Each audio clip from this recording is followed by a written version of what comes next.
Good day and to my talk. My name is Associate Professor Masoud Mohammadian. I am the Associate in Education Operation for the Faculty of Science and Technology at the University of Canberra. I'm pleased to give you a talk today for the conference Global Research Conference, GRACE 2020. I would like to thank the conference chair and the organizers for inviting me, and I wish you a very successful conference. And I would like to start my talk. The title of my talk today is Artificial Intelligence Technique for Data Security and Privacy. So the talk today is on data and the use of data in organization and classifying the data for data privacy and security.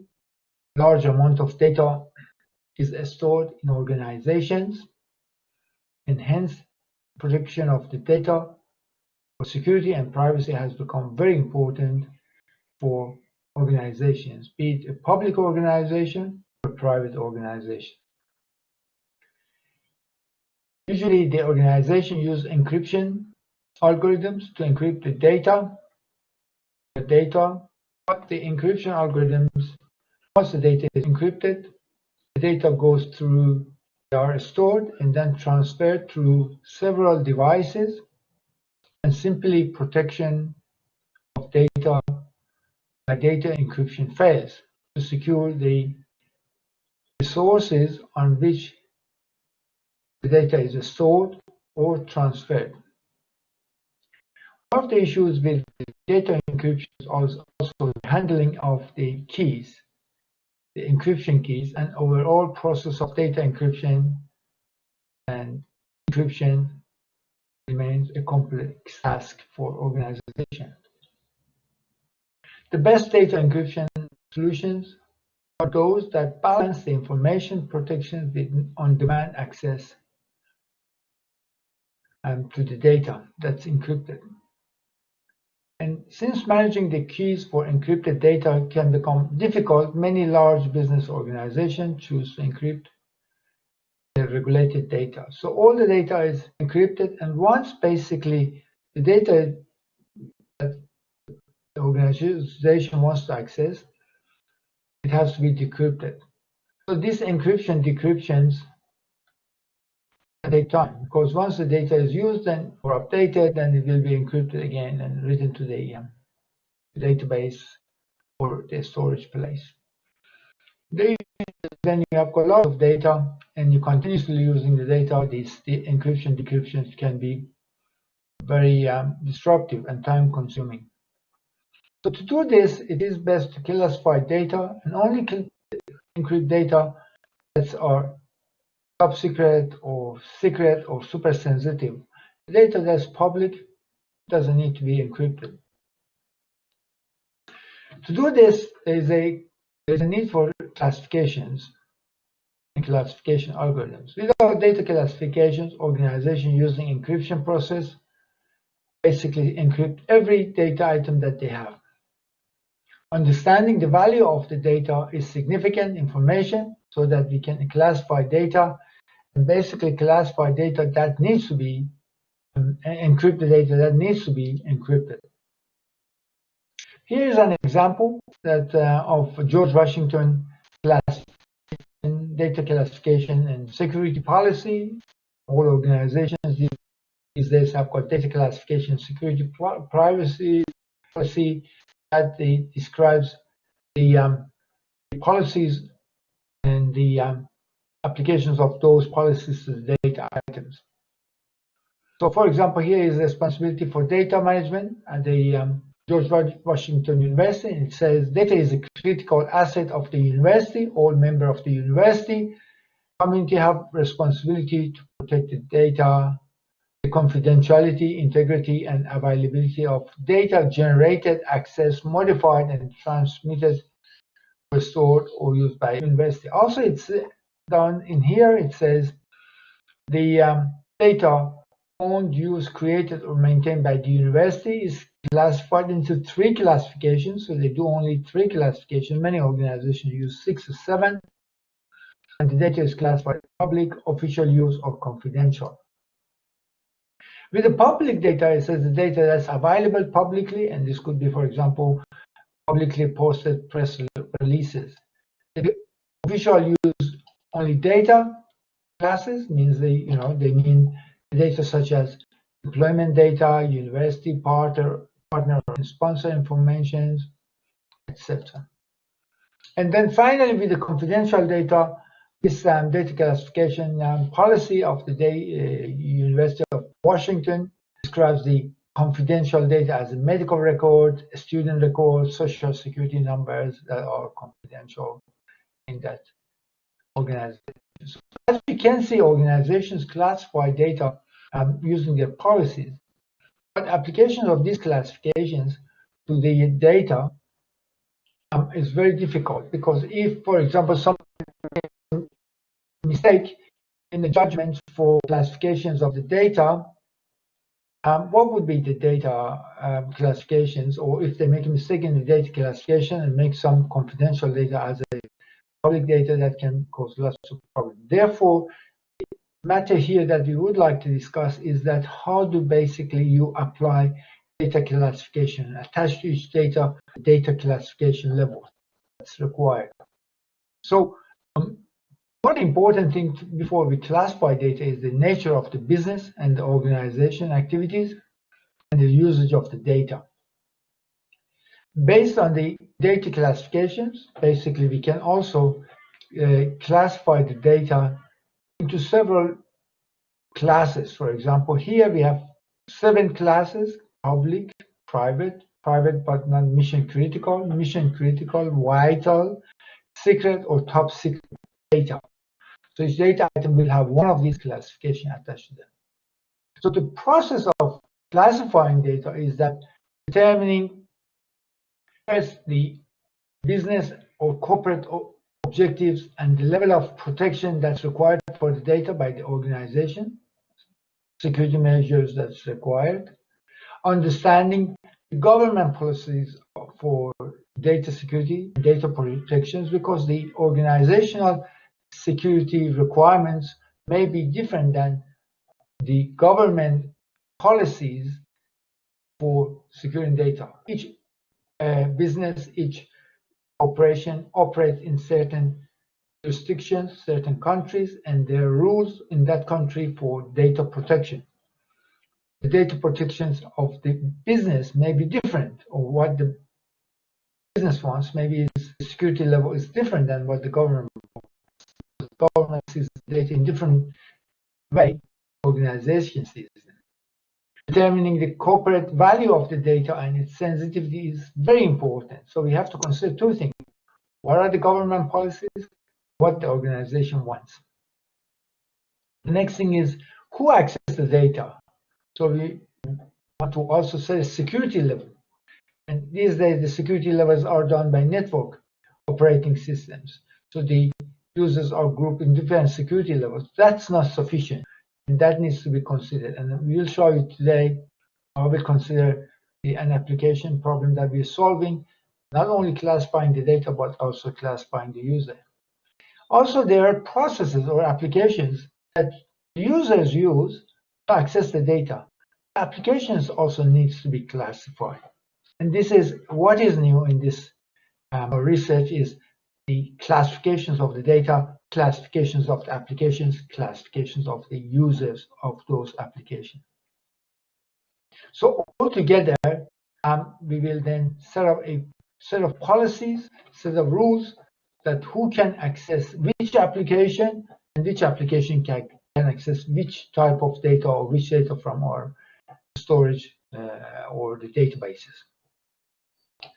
So there is no exact and firm rule on the level of classification. However, issues such as data type, its sensitivity, corporate objective, and regulatory rules are a few to consider for applying the data classification. So let's have a look at how we classify data, how we can classify every data item in an organization in the databases of organizations. We have used fuzzy logic as an artificial intelligence technique for classifying as a classification method to determine data classification level for different data items.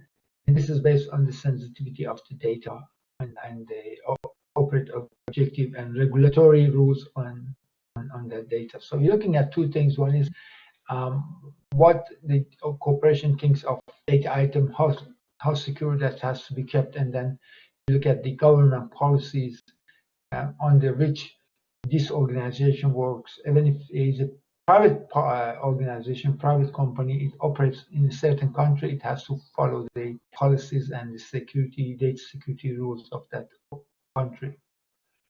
It is very easy to express the different level of data security in the fuzzy logic applications. For example, here we have classified the data in 7 sets: top secret, secret, confidential, mission critical, not critical, private but not top secret, and public.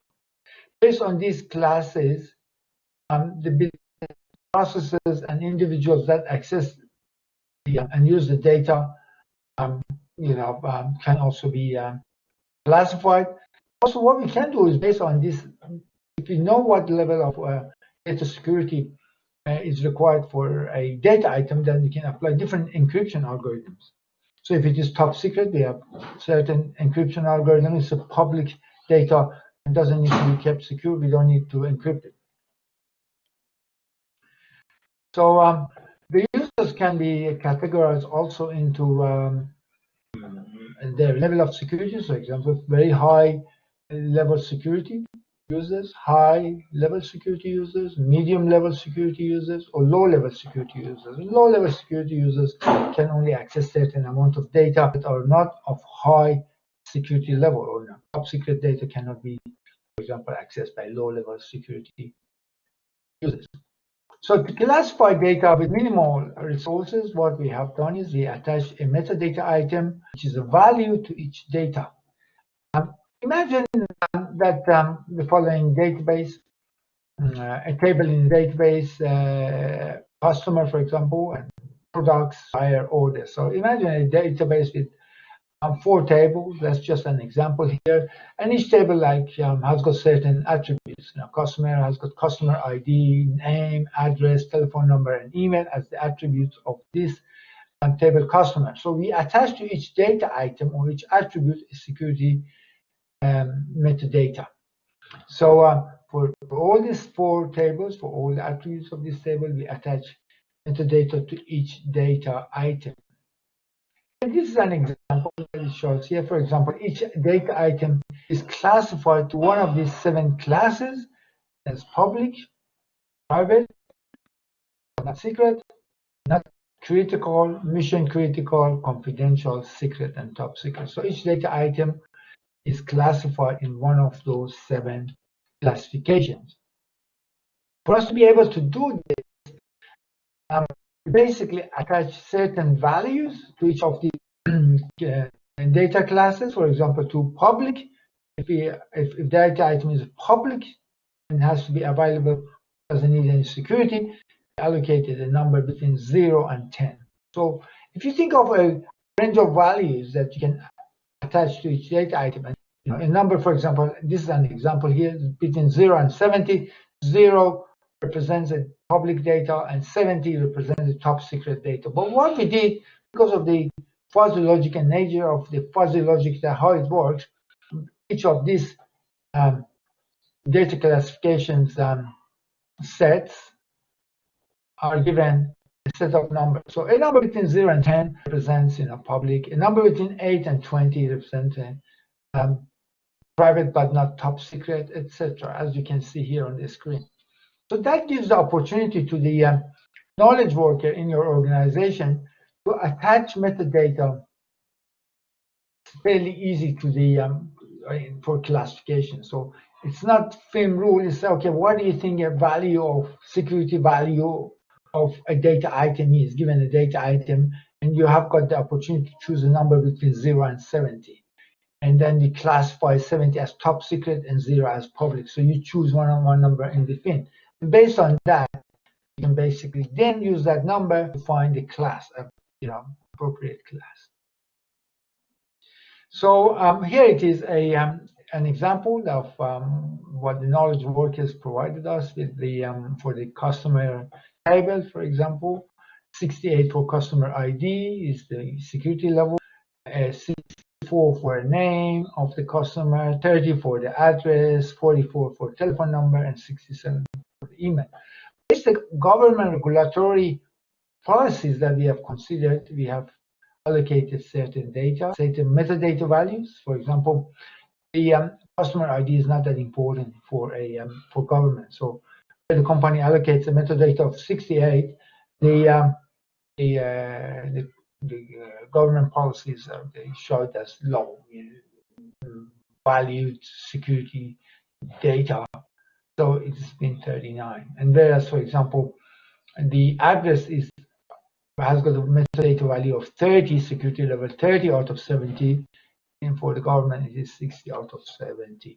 So you can see there's different values based on understanding of corporate data in the corporation and the government, rules and regulations. So based on the number given, we have used the, as I showed you, the triangular and trapezoidal fuzzy sets that we calculate based on the number given for each metadata item, for each attribute. We can classify the data into different classes. Here it is, for example, if you look at these two tables, the top table, this is organizational policy, and B, the second one is the government policy. And based on the number given for customer ID, for example, based on the organizational metadata, it's classified as top secret, whereas for the government value that's given is confidential or mission critical. So the values can change, but it can be different from understanding of security level of data in an organization than the government. So, for example, the organization thinks if you know actual primary table, like customer ID in table customer, it's not a very good thing, because then you can using if you break into the system using that query to get the data from that table, for example. I think like customer IDs doesn't have any value.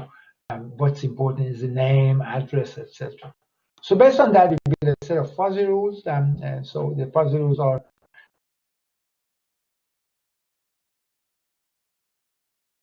for classification of the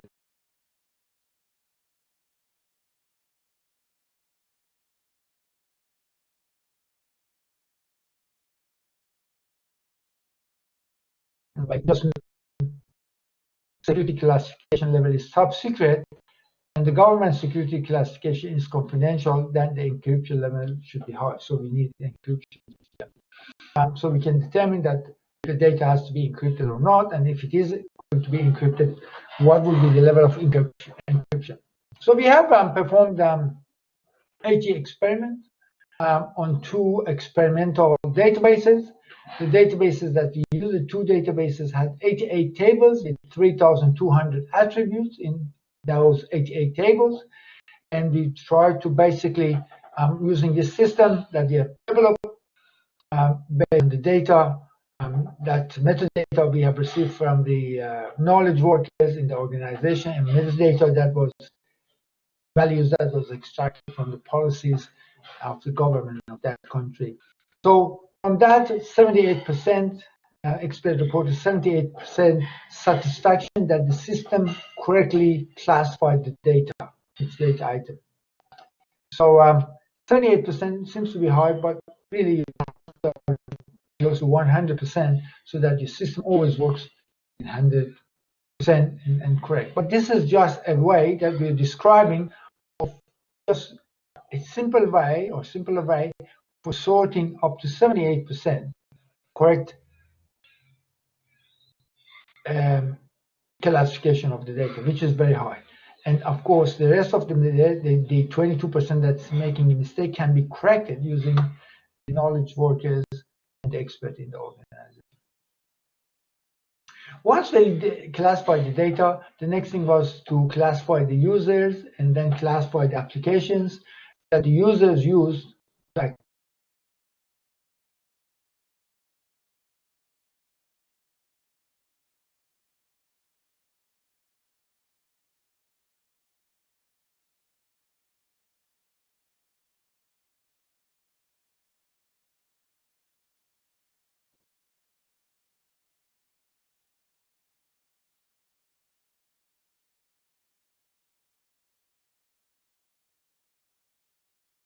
the data.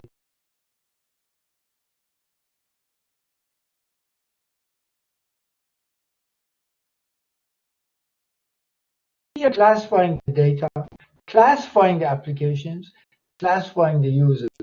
So everything has to be correct.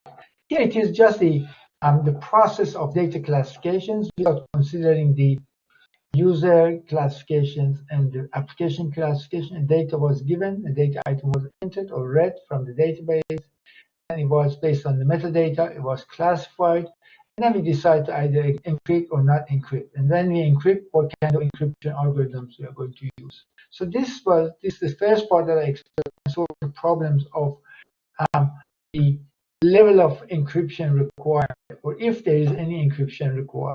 And here is the set of rules that's used in our fuzzy logic system for based on the metadata that's given to each data item to determine which data has to be encrypted, which data doesn't have to be encrypted, what is the level of encryptions we are going to use. So the other issue that I mentioned is the user security level encryption, and that's very important. It's not just acceptable that somebody get access to the login name and password of somebody who breaks into the system and then can access all the data that we have. Although the data is encrypted, for example, top secret data, but to access that data, the security level of the user that is in the system needs to be determined. And we have used again fuzzy logic here to set the user level security level, and also we have set the application level security level. The same as what I explained before. A metadata is attached to each user, a metadata is attached to each application, and each application then are given the classification of what level of classification it has. Is it can it access top level data, top secret data or not, based on its security level of the application. The user is the same way. If the user doesn't have a security, highest level security metadata classified as high security level user, cannot use high level security application, and hence cannot use and not access top level data. So here it is.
And to each application to determine the security level of application. Then we also given each user different user security access level on the top of the network access control. And you can see here there's these locks at each level prevent access to the data. So, for example, first the person logs into the system, it's authenticated. Then, to be able to access an application, the application is authenticated. If this user is allowed to use that application with that security level that the user has, and then once the application wants to access the data, we have to check if that application has got the user access level to access, it has got the security access level to access that kind of data. And once the data needs to be accessed, we check if that data is allowed to be read by this application. So there are many locks in here that has to be unlocked based on the metadata attached to the security of the data item, the application that uses the data item, the user level security to be able to access that data item. So here we use, as I said, in the first level, we use a hierarchical fuzzy logic system that basically first checks the security level metadata attached to each data item, and there are two of them. One is the organizational metadata, another one is the government metadata. The second level is the user level security, and then on the top of that is the application level security. One thing that we noted also was the age of data is very important. For example, the corporate or a company and profit is disclosed every quarter, every 3 months, for example, in Australia. During that 3 months, this data is top secret. At the end of the 3 months, that data becomes public data. So the age of the data determines also sometimes the security level of the data. So what we have done is we group them together. We set up 3 levels of 2-level hierarchical fuzzy logic system to basically check these 3 levels: the user security level, application security level, and the data security level. So in conclusions, and I showed you the results earlier. In conclusion, data classification in organization is fundamental requirements for adequate information for privacy and security. Security development of data classification can be very expensive, but using this classification method, although it's time consuming, it's also not a cheap solution. It provides the much more security and ease of mind for the organizations, because the user is security is checked. Applications that want to use the data is checked to see if this application by this user can be applied to get to the database, to get the data out of the database. Once the data is out of the data, yes, the data is anyhow encrypted, because the security level of data is also has got metadata attached to it. So we have got metadata attached to the data, metadata attached to applications, metadata attached to the users, and all of them are checked before any data can be released to the users. I thank you for listening to me. I hope that you have a successful conference, and I wish you all the best with your attendance of the conference. My details was given in the front page of my first page of my talk. If you've got any questions, please do not hesitate to forward your questions to me. I'm more than happy to answer your questions. All the best. Thank you.